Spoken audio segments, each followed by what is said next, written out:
నమస్తే, welcome to journalist Srinu. YCP అధికారంలోకి వచ్చిన నాటి నుండి నేటి వరకు అంటే ఈ రోజు వరకు కూడా అమరావతిపై భిన్నమైనటువంటి ఆరోపణలు చేస్తూనే ఉంది. నిత్యము అమరావతి మీద విషం కక్కుతూనే వైసీపీ కాలయాపన చేస్తున్నట్టు తెలుస్తుంది.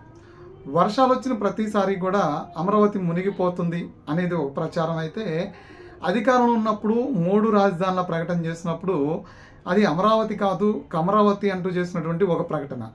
అసలు ఆ ప్రకటనలో అర్థమే లేదు అనే విధంగా అప్పుడు జగన్మోహన్ రెడ్డి ముఖ్యమంత్రిగా ఉన్న నాటి కాలంలో అసలు ఆయన చేస్తున్నటువంటి ఆ ప్రకటనకి అర్థమే లేదనే విధంగా ఆన్సర్ వెళ్ళింది. అమరావతి రైతుల నుంచి కావచ్చు, అమరావతి ప్రాంత ప్రజల నుంచి కావచ్చు, దాదాపు 28 గ్రామాల్లో నుంచి 33,000 ఎకరాల భూమి అది. అంటే అమరావతి 4 దిక్కులు ఉన్నటువంటి భూములు ఏంటి, అమరావతి ప్రాంతంలో ఉన్నటువంటి ప్రత్యేకతలు ఏంటి, అమరావతి విస్తరణ వైశాల్యాలు ఏంటి అనే దాని మీద పెద్ద ఎత్తున అప్పుడులోనే చాలా పత్రికలు కథనాలు రాశాయి, చాలా నివేదికలు కూడా దాని మీద ఉన్నాయి. అమరావతిలో నిర్మాణాలు జరిగితే పెద్ద ఎత్తున ఆంధ్రప్రదేశ్కి పెట్టుబడులతో పాటు ఆదాయం సమకూరుతుందనేది అప్పటి ముఖ్యమంత్రి చంద్రబాబు నాయుడు చాలా ముందు చూపుతో ఆలోచించి అక్కడ భూములు తీసుకున్నారనేది. పోతే అప్పుడు కమిటీలు ఇచ్చిన నివేదికల ప్రకారమే అమరావతిలో నిర్మాణాలు కూడా చేపట్టినటువంటి పరిస్థితి ఉంది. రాష్ట్రంలో నడిమధ్యన ఉన్నటువంటి ప్రాంతం ఏదంటే అటు విజయవాడ ఇటు గుంటూరు 2 ప్రాంతాలు నగరం అంటే ఆ రాష్ట్రం నడిమధ్యన ఉన్నటువంటి పరిస్థితి మనం చూస్తూ ఉంటాము. ఆ మూల కుప్పం నుంచి చిత్తూరు జిల్లా ఆ మూల చివరి నుంచి మొదలు పెడితే మనం ఈ చివర శ్రీకాకుళం వరకు కూడా మొత్తం అంతా పరిశీలన చేసిన తర్వాత ఈ చివర ఉన్న వాళ్ళకి ఆ చివరి దూరం అయితే ఆ చివర ఉన్న వాళ్ళకి ఈ చివరి దూరం అవుతుంది. ఈ మధ్యలో ఉన్న వాళ్ళకి ఇటు వెళ్ళాలన్నా సగం దూరం అవుతుంది, ఇటు వెళ్ళాలన్నా సగం దూరం అవుతుంది. ఇవన్నీ సాధారణ వాడుక భాషలో మనం మాట్లాడుకుంటే కనుక ఇంత ఈ పరిపాలనా వ్యవస్థని ఇంత ప్రజలకి ఇంత దూరంలో పెట్టి పరిపాలన చేయలేం కాబట్టి అందరికీ అనుకూలమైనటువంటి ప్రాంతంకి ఇటు కృష్ణా ఇటు విజయవాడకి అటు గుంటూరుకి మధ్యలో ఈ భూసేకరణ సమీకరణ చేసి ప్రభుత్వం నిర్మాణాలు చేపట్టింది. దాని ద్వారా అప్పటి ముఖ్యమంత్రి ఇప్పటి ముఖ్యమంత్రి చంద్రబాబు నాయుడు చెప్పడం ఏంటంటే ఈ భూమే పెద్ద ఎత్తున ఆదాయం సమకూర్చుకుంటుంది అని ఆయన చెప్పాడు. అంటే భూమి ఉంటే చాలు, భూమి ఆదాయం సమకూర్చుకుంటుందని చెప్పారు. ఆ ప్రకారమే దాని ప్రణాళిక ఏంటి, దానికి ఒక చట్టం కూడా CRDA చట్టం చేశారు. ఆ చట్ట ప్రకారమే భూములు ఇచ్చినటువంటి రైతులకి చట్ట ప్రకారమే భూములు ఇచ్చినటువంటి రైతులకి కమిట్మెంట్స్ ఇచ్చారు. అంతా ఆ ప్రకారమే చేసుకుంటూ వచ్చారు. కానీ జగన్మోహన్ రెడ్డి ప్రభుత్వం అధికారంలోకి వచ్చిన తర్వాత నిర్మాణాలు చేపట్టలేకో, రాజధాని సాధ్యం కట్టలేకో, ఇతర ఏ కారణాలైనా కానీ ఆయన 3 రాజధానులు ప్రకటన చేశారు. 3 రాజధానులు అంటే ఏంటంటే అధికార వికేంద్రీకరణ, అభివృద్ధి వికేంద్రీకరణ. అంటే 3 ప్రాంతాలు సమానంగా అభివృద్ధి చెందాలి అనేది ఆయన ఆలోచన అయితే అధికార వికేంద్రీకరణ. ఆ చివర కర్నూలులో న్యాయ రాజధాని పెడితే ఈ చివర ఉన్నటువంటి విశాఖలో ఎగ్జిక్యూటివ్ క్యాపిటల్ అధికారికంగా సంబంధించినటువంటి క్యాపిటల్. అంటే ఇటు చివరకు సెక్రటరియట్ ఉంటే ఆ చివర న్యాయ రాజధాని ఉంటుంది, అంటే హైకోర్టు ఉంటుంది. మధ్యలో లెజిస్లేటివ్ ఉంటుంది, అంటే ఇక్కడ శాసనసభ సంబంధించినటువంటి వ్యవహారాలు, శాసనసభ కార్యక్రమాలు ఇక్కడ వెలగపూడి అమరావతిలో నిర్వహించే విధంగా కూడా ప్రణాళిక సిద్ధం చేశారు. అంటే ఇక్కడ అమరావతి నిర్మాణం చేసి అన్ని ఒకే చోట తీసుకురావడం వల్ల ఆ భూముల వాల్యూ పెరగడం ద్వారా దాని ద్వారా ప్రభుత్వానికి ఆదాయం సమకూరే ఆలోచనతో అభివృద్ధి అనే దాని మీద ముందు చూస్తూనే ఆర్థిక అభివృద్ధి అనే దాని మీద చంద్రబాబు నాయుడు ప్రణాళిక, అధికార వికేంద్రీకరణ అభివృద్ధి వికేంద్రీకరణ అనేది జగన్మోహన్ రెడ్డి ప్రణాళిక.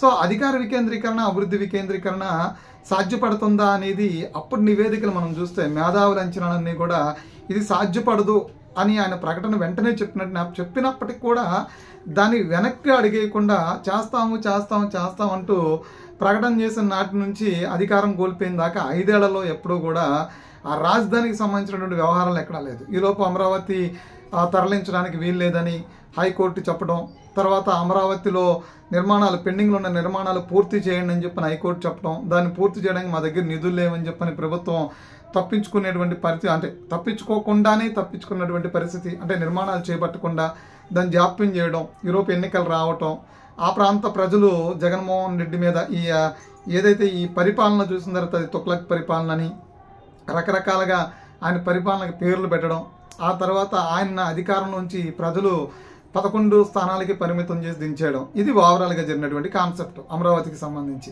సరే, ఇప్పుడు అమరావతి మీద ఏం కంటిన్యూ అవుతుందంటే, అది ఎప్పుడు ఏదైతే కంటిన్యూ అయిందో అమరావతికి అమరావతి అని, అది రియల్ ఎస్టేట్ కోసం రియల్ ఎస్టేట్ అని, అక్కడ పేదల భూముల్ని అసైన్డ్ భూముల్ని పెద్దలు దోచుకున్నారని, దాని మీద కోర్టులని కేసులని రకరకాల సిఐడి విచారణలని సిట్ విచారణని రకరకాలుగా కాలయాపన చేసినటువంటి జగన్మోహన్ రెడ్డి ఇవాళ ఏది దొరక్క అమరావతి మునిగిపోతుంది, అమరావతి కొట్టుకుపోతుంది అని చెప్పేటువంటి ప్రయత్నం చేస్తూ ఉన్నారు. ఇప్పుడు మరలా ఒకసారి ఈరోజు ఒక వీడియో వైరల్ అవుతున్నటువంటి పరిస్థితి. అదేంటి అంటే, అమరావతిలో ఒక ప్రాంతంలో వృద్ధురాలకి మంచులు ఇస్తున్న పరిస్థితుల్లో అదేదో పైనుంచి పోస్తున్నట్టుగా ఆ వీడియో దర్శనమిస్తూ ఉంది. మరి ఆ వీడియో ఎక్కడిది ఏంటని పరిశీలన చేస్తే అది ఇక్కడో తమిళనాడు రాష్ట్రంలో జరిగినటువంటి ఓ సంఘటనగా చెప్తూ ఉన్నారు.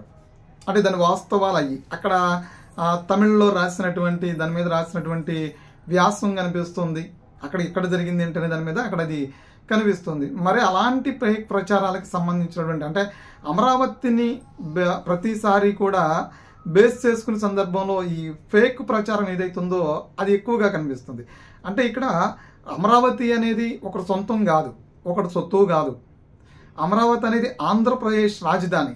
రాజధాని అంటే ఆంధ్రప్రదేశ్ ముఖద్వారం. అంటే ప్రతి వ్యక్తికి కూడా ఏదైనా ఒక రాష్ట్రం పోతే మీ క్యాపిటల్ ఏంటి అని అడిగితే, ఏదైనా ఇతర దేశాలు పోయినా ఇతర రాష్ట్రాలు పోయినా మీ క్యాపిటల్ ఏంటి అని అడిగినప్పుడు మా క్యాపిటల్ అమరావతి అని చెప్పాలి.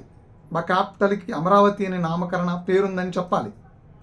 అలా చెప్పలేని పక్షంలో రాష్ట్రానికి రాజధాని లేనటువంటి రాష్ట్రంగా ఇది ఉంది అనుకో, ఇక్కడ ఏ పెట్టుబడులు వస్తాయి, ఎవరు వస్తారు? అసలు ఓవరాల్గా మనం చెప్పాలి అంటే అమరావతికి భూములు ఇచ్చినటువంటి రైతులది పెద్ద సాహసమే కదా.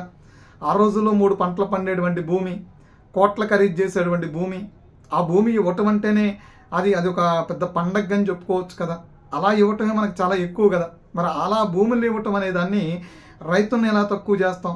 ఆ భూములు ఇచ్చిన తర్వాత అక్కడ రోడ్ల నిర్మాణం, డ్రైనేజీల నిర్మాణంతో పాటు ఎమ్మెల్సీ ఎమ్మెల్యే క్వార్టర్స్తో పాటు గెజిట్ క్వార్టర్స్, హైకోర్టు నిర్మాణం, తర్వాత అసెంబ్లీ, సెక్రటరియట్, ఇవన్నీ కూడా నిర్మాణాలు చేపట్టారు కదా. అన్నిటికీ రహదారులు పోశారు. అంటే ఏంటంటే అమరావతి అనేది ఒకళ్ళ సొంతం కాదు, ఒకళ్ళ సొత్తు కాదు, రాష్ట్ర ప్రజలకు సంబంధించినటువంటి అంశం. సో దాని మీద బురద చల్లే ప్రతిసారి కూడా అది వాస్తవాలు అయితే చెప్తే బాగుంటుంది. అంటే మనం చేయలేనిది అవతల వాళ్ళు చేస్తున్నప్పుడు దాన్ని గౌరవించాలి.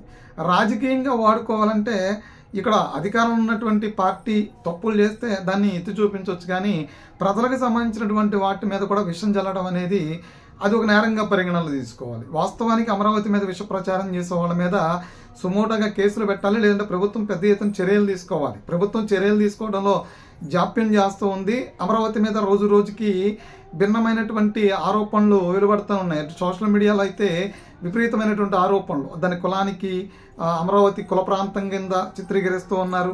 అమరావతి మునిగిపోయే ప్రాంతం, ముప్పున్న ప్రాంతంగా చిత్రీకరిస్తున్నారు.